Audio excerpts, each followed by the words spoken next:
Step into the vibe, oh yeah. Feel the rhythm rise high, we're living life. Let's fly, off tap life. Sky's the limit, no shy. Off tap life.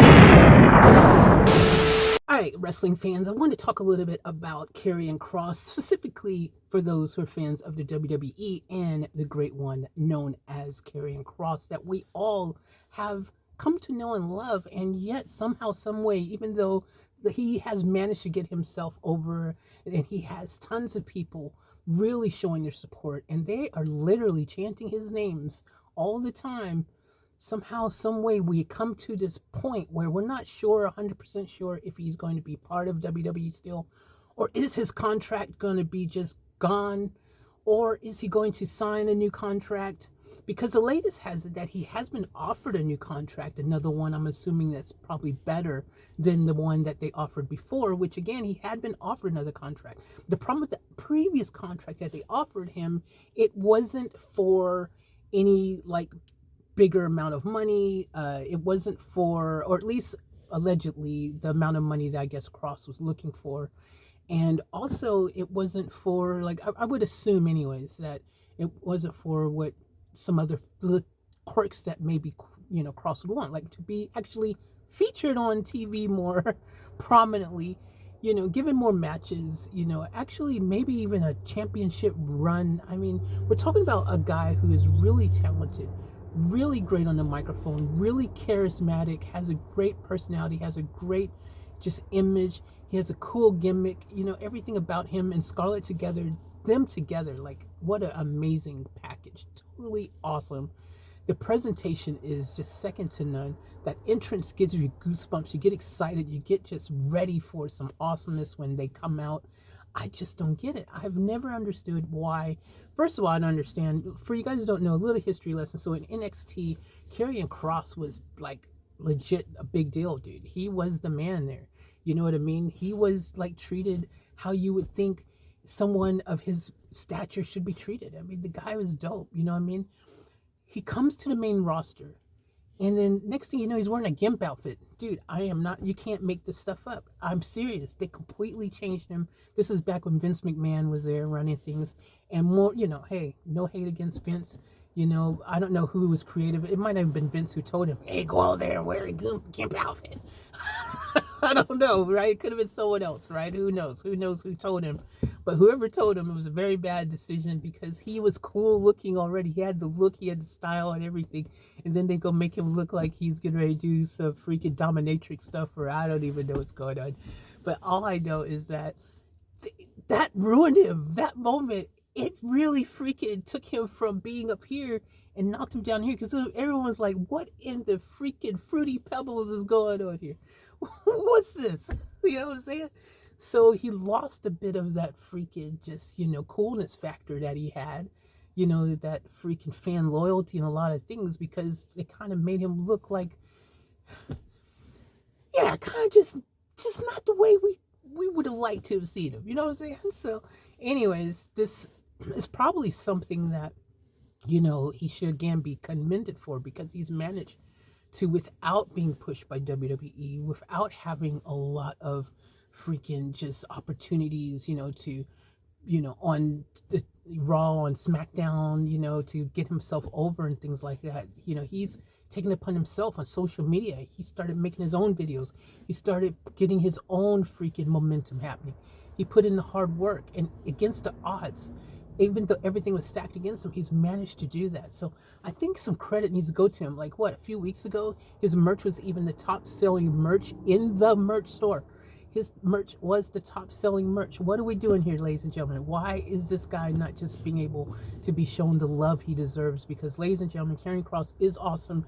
I am hoping, I am praying that this new contract that allegedly has been offered to him is something that he will put pen to paper to and sign, because I love Karrion Kross. He's one of my favorites. He is awesome. He is cool.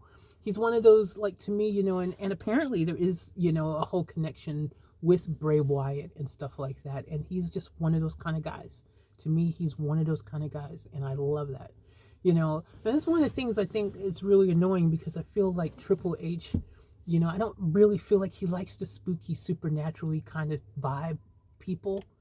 I don't know. It could just be my thinking that he doesn't, but I just feel like he's not a big fan. You know, I heard that, you know, he's attempting to change Wyatt Six's whole presentation away from that supernatural element and that spooky kind of thing, you know, because it's just not his thing, which I think is a mistake, man. I think, like, you know, one of the things that I think makes some of these characters really great and stand out is being able to have something that goes against the norm, something that just gets your imagination running wild, you know, like there's actually also no proof that the supernatural doesn't exist.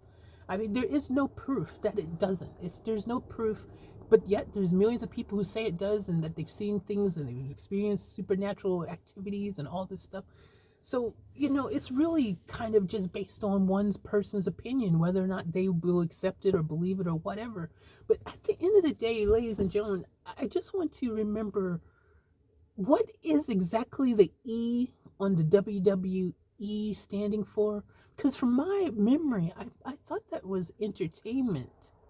And if it's entertainment, well, entertainment is entertaining. And we already know that WWE, especially with the new Unreal series that they're doing, you know, they're attempting to bring the veil, to lift it, to let everyone in and show them that, hey, guess what? You know, wrestling's not real. This is what it really takes to make a show, and this is what's really going on behind the scenes. Like, duh, everyone, first of all, knows wrestling's not real. So if everyone knows wrestling's not real, then we know the supernatural may or may not be real. What's the problem? Why can't we do it? Why can't we do it? None of it's real anyways. Like, what's going on? Make it make sense. You know what I mean? So anyways, that's a story for another day. I'm going to do a video talking about that, because how does that make sense?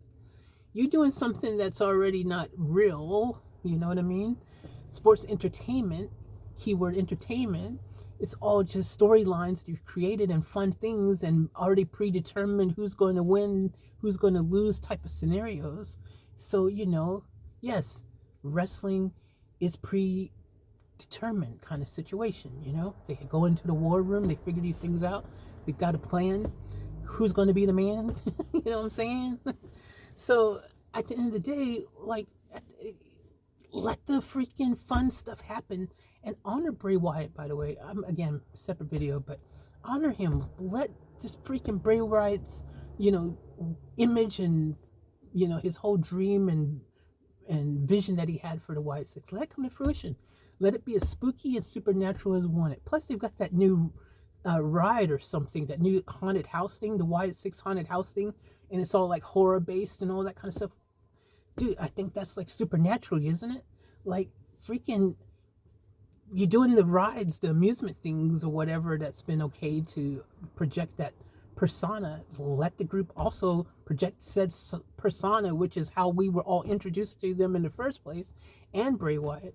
And let that ride right now on freaking TV so we all can enjoy it. That's all I'm saying. Like, everyone doesn't have to be exactly the same. I think that's one of the reasons why they're kind of, you know, not as popular as they were, you know, besides the fact that they suddenly went MIA on TV for a while. Allegedly, Bo got injured, and I don't know, who knows what really happened, what's going on. But I tell you this, everyone wasn't injured. They could have, they've got them doing tag team matches now. They could have been doing tag teams all this whole time.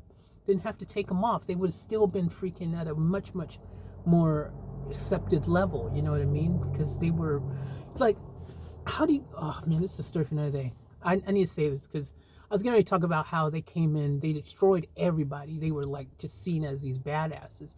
And then, you know what I mean? What happened? You know what I mean? Anyways, this is about Karrion Kross. Hopefully he signs the contract. Let's hope he signs the contract. I really hope he signs the contract. I hope he's not going anywhere. Karrion Kross is a phenomenal freaking just addition to the WWE. So let's hope they do the right thing. Anyways, more wrestling news coming your way on this channel, on my main channel, or is this going to go on my main channel, then on my wrestling channel? There. Anyways, just subscribe. Links are in the description. Probably.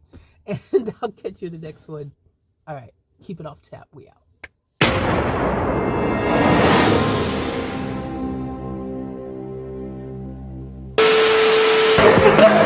We gotta get out of here! I'll catch you guys later for another vlog!